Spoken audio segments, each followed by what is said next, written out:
കൃപ home appliances, Pulikkottil arcade, നടുവത്ത്. കേന്ദ്ര ബജറ്റിൽ കേരള അവഗണനയ്ക്കെതിരെ കാളികാവ് ബ്ലോക്ക് കോൺഗ്രസ് കമ്മിറ്റി പ്രതിഷേധ പ്രകടനം നടത്തി. ഇന്ദിരാഭവനിൽ നിന്ന് ആരംഭിച്ച പ്രകടനം ജംഗ്ഷൻ ചുറ്റി ചെത്തുകടവ് വഴി അങ്ങാടിയിൽ സമാപിച്ചു. Block Congress president Joji K Alex ഉദ്ഘാടനം ചെയ്തു.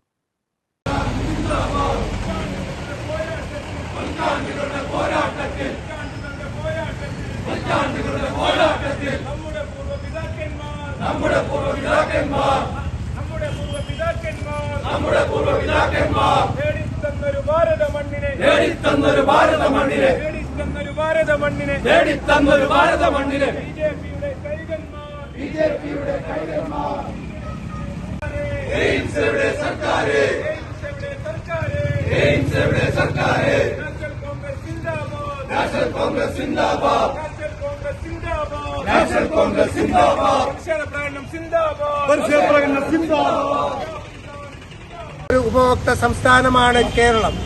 ഈ കേരളം വർഷങ്ങളായി ആഗ്രഹിക്കുന്ന ഒന്നാണ് all India institute of medical science, അതുപോലെ തന്നെ റെയിൽവേയുടെ വികസനം.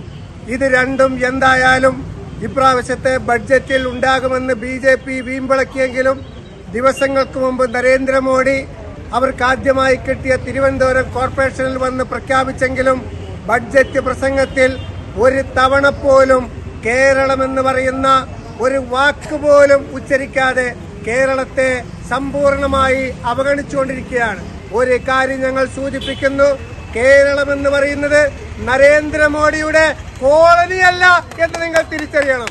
ഈ സംസ്ഥാനത്തെ ജനങ്ങൾ നികുതി കൊടുക്കുന്നവരാണ്, ഈ രാജ്യത്തിന് അഭിമാനകരമായ നേട്ടങ്ങൾ ഉണ്ടാക്കിയവരാണ്.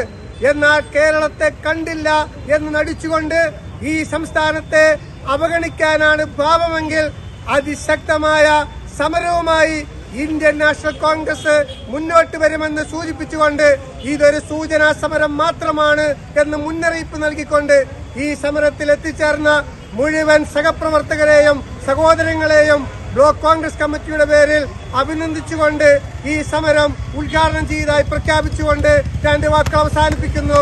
കേരളം നരേന്ദ്രമോദിയുടെ കോളനി അല്ലെന്നും അർഹിക്കുന്ന അവകാശം കേരളത്തിന് ലഭിക്കണമെന്നും കേന്ദ്രത്തിന്റെ അവഗണന കണ്ടില്ലെന്ന് നടിക്കാൻ കഴിയില്ലെന്നും യോഗം മുന്നറിയിപ്പ് നൽകി. AP Rajan, CH Shoukath, N Savad, M Jimshad, B Mujeeb, മുപ്ര Sharafu തുടങ്ങിയവർ നേതൃത്വം നൽകി. News bureau, Kalikavu. Laiba wedding centre, Pookkottumpadam, Wandoor, Karuvarakundu. Bismillah rubber nursery, farm and gardens, Vaniyambalam.